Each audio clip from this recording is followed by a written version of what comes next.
First at 9, this Friday, the 24th of May, 2024. Expedite development. Programs on reconciliation should be completed to focus on development. I feel we have to bring to a close issues that have affected the North and the East because of the war and focus on development.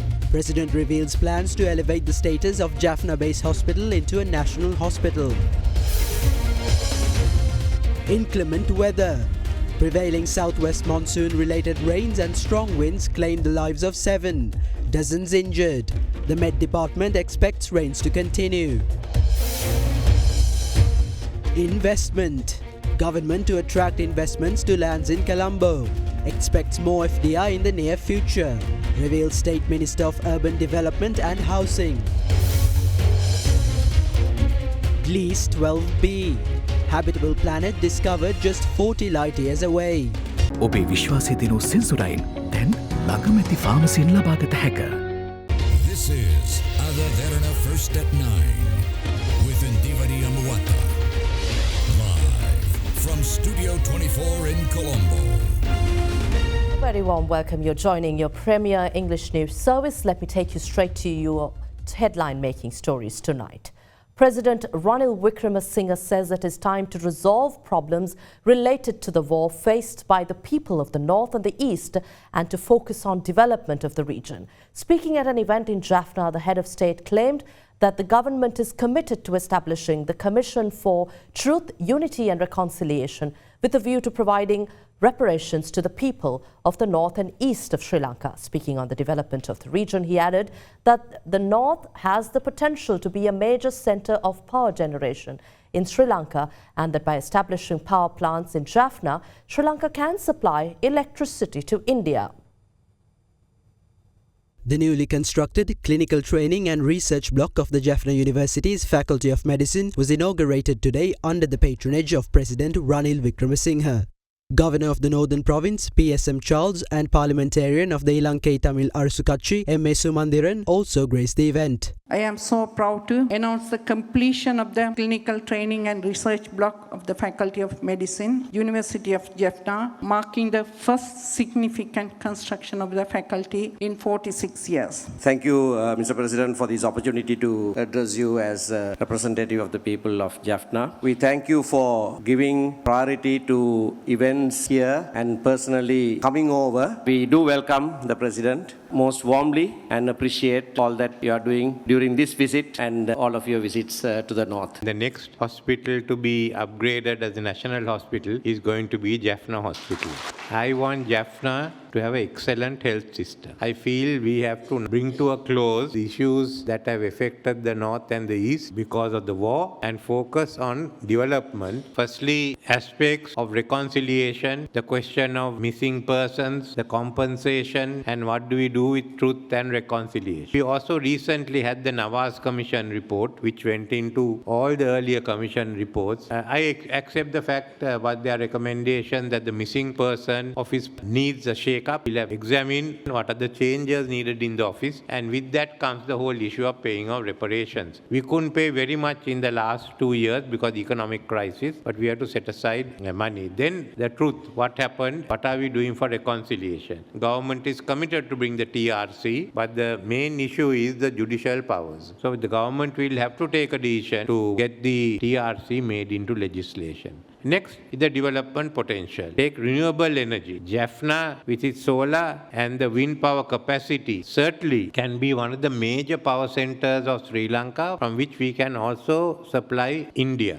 Following the inauguration ceremony, the President participated in another event where 1,286 freehold deeds were provided to the residents of Jaffna as a part of the Urumaya program.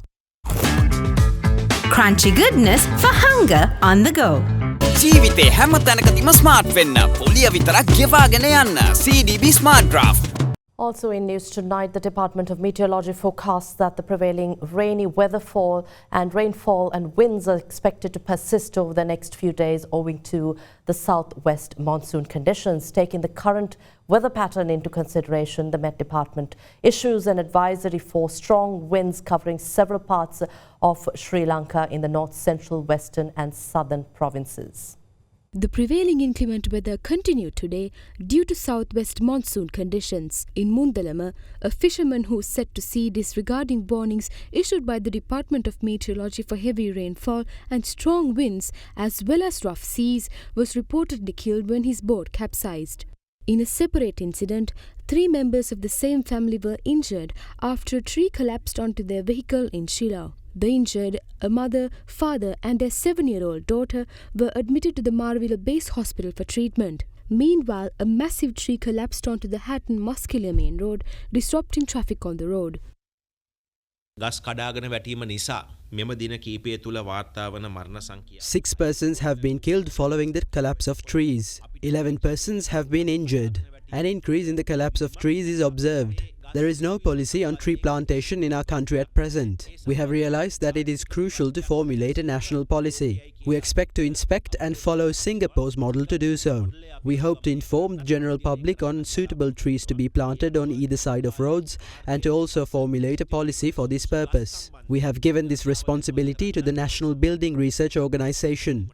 We also expect to appoint a special committee to look into the formulation of the national policy. පත්තිය සැකසීම සඳහා පත් කරන්න බලාපොරොත්තු වෙනවා. Meanwhile, heavy misty conditions were observed in the Haputale region.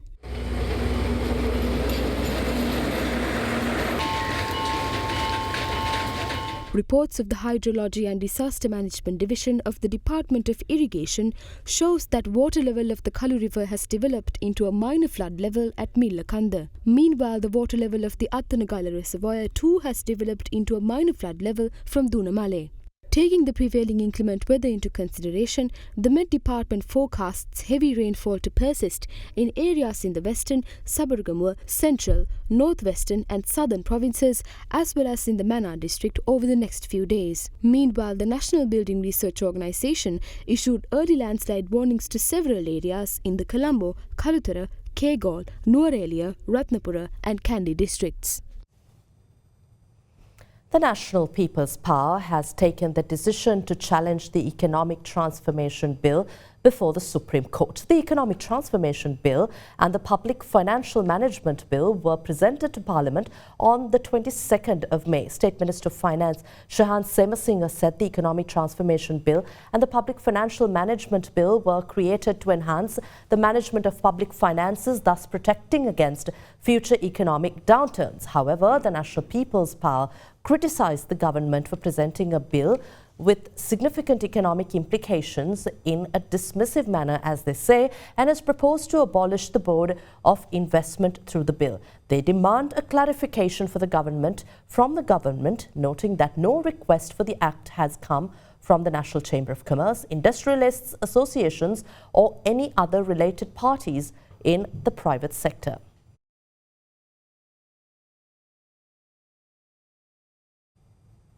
State Minister of Urban Development and Housing Arundhika Fernando says the President has instructed to complete construction activities of the Central Expressway. The Central Expressway project is currently halted. Speaking to media, Fernando said most local investors have expressed their interest to invest in mixed development projects in the Colombo area. Further, the Urban Development and Housing State Minister said that the government expects a large number of foreign investments to Sri Lanka within the next 2 to 3 months.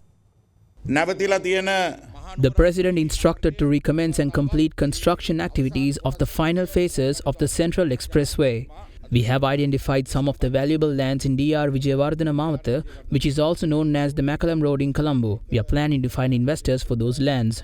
We also want investment to the Gafur Building and Chalmers Car Park, which span a 10-acre area located in front of the Peta bus stand. Most local investors have expressed interest to invest in mixed development projects in Colombo. We have also facilitated foreign investors to submit their proposals. The Urban Development Authority has also received foreign direct investment. We have an evaluation process. Technical committees are also involved in this. The government wants to conduct the evaluation process in a transparent manner. We expect a larger number of foreign investments to the country within the next 2 to 3 months. The President said that the country received more investments during the period when the Greater Colombo Economic Commission was in operation. The President has instructed the Board of Investment to facilitate investors by eliminating red tape and obstacles.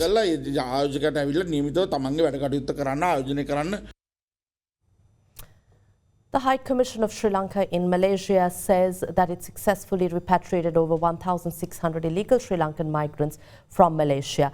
Those are some stories that we have tonight in the bulletin. But before that, Sri Lanka's largest dansal, organised by TV Derana, providing meals to the public for nearly 24 hours, closed its doors at 7 p.m. earlier today. During day two large crowds were seen in queues to partake in freshly cooked meals with the support of volunteers and the Professional Chefs Association of Sri Lanka. Sri Lanka's largest Vesak Dansal, organised by TV Derana at the Independence Square in Colombo, opened for the public yesterday at 8 p.m.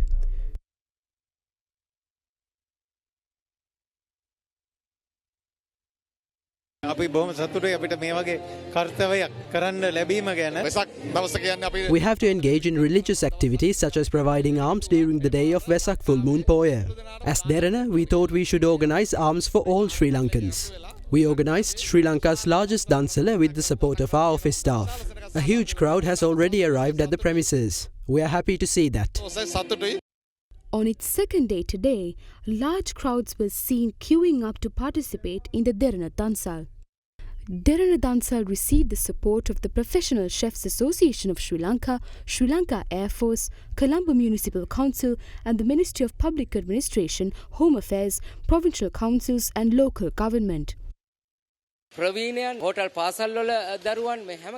the bad weather, professionals and students of hotel schools joined us to contribute to this together with TV Derana. They voluntarily joined Sri Lanka's largest dansal organised by TV Derana. We wish Derana the best of luck.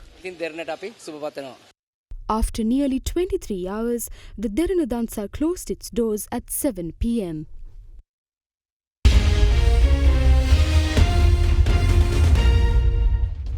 Welcome back. A tragic accident in Bursa claimed the lives of 3 teenagers yesterday after their motorcycle collided with a Mathura-bound train from Maradana. The trio had been on their way to observe Vesak decorations when the fate took an unfortunate turn. The 3 teenagers had been riding on a motorcycle which collided with the Mathura-bound Ruhunukumari Express train at the Pinthalia railway crossing in Bursa, leading to an unfortunate accident. One of the victims was killed on the spot, while the other 2 were taken to the Karapitiya Teaching Hospital immediately, where they too were pronounced dead upon admission. The 3 victims were aged between 18 and 19. It was later revealed that the signal lights at the railway crossing had not functioned at the time of the accident. The 3 individuals had been on their way to observe Vesak decorations when fate took an unexpected turn. Residents of the area called for solutions for the dysfunctional signal light system, claiming that such tragic accidents have claimed the lives of at least 8 persons so far. The High Commission of Sri Lanka in Malaysia says it successfully repatriated over 1,600 illegal Sri Lankan migrants from Malaysia during the months of March and April this year. With the 124 Sri Lankan migrants repatriated during January and February, the total number of illegal Sri Lankans migrating and being repatriated from Malaysia during the course of this year stands at 1,700. Releasing a statement, the High Commission of Sri Lanka in Malaysia stated that it had facilitated the successful repatriation of 1,608 illegal Sri Lankan migrants from Malaysia over a 2-month period from the 1st of March to the 30th of April this year. The operation was conducted in coordination with the Malaysian government's migrant repatriation program, which aims to assist illegal immigrants in voluntarily returning to their home countries by providing legal exemptions and financial relief. In its statement, the Sri Lankan High Commission highlighted that prior to the start of the Malaysian government's repatriation program, which commenced on the 28th of February this year, it had already repatriated 124 illegal Sri Lankan migrants who were stranded in Malaysia during the time period from the 1st of January to the 28th of February. With the latest set of repatriations, the total number of illegal Sri Lankan migrants repatriated from Malaysia now stands at 1,732. With that, let's take a look at some local news in brief. 3 inmates of the Vaunia prison were granted presidential pardon yesterday in light of the Vesak full moon Poya day. Accordingly, 3 inmates who were imprisoned for minor offences were released yesterday. In Ragama, meanwhile, a person was stabbed to death using a sharp weapon, reportedly in a personal dispute resulting from an extramarital affair. The deceased individual's wife and another were arrested in connection with the incident. The victim was identified as a 42-year-old resident of Narangoda Palua. In other local news, trains operating on the upcountry railway line were halted due to rocks and trees that had fallen on the tracks. Following the situation, 2 mail trains scheduled to travel from Colombo Fort to Badulla, as well as 2 special trains scheduled to operate today, were cancelled. According to the Department of Railways, operations of the respective trains will be decided through consideration of the weather situation tomorrow. Well, that's all from First at 9 here tonight. We'll see you again tomorrow at the same time. Until then, take care. Have a pleasant evening. Good night.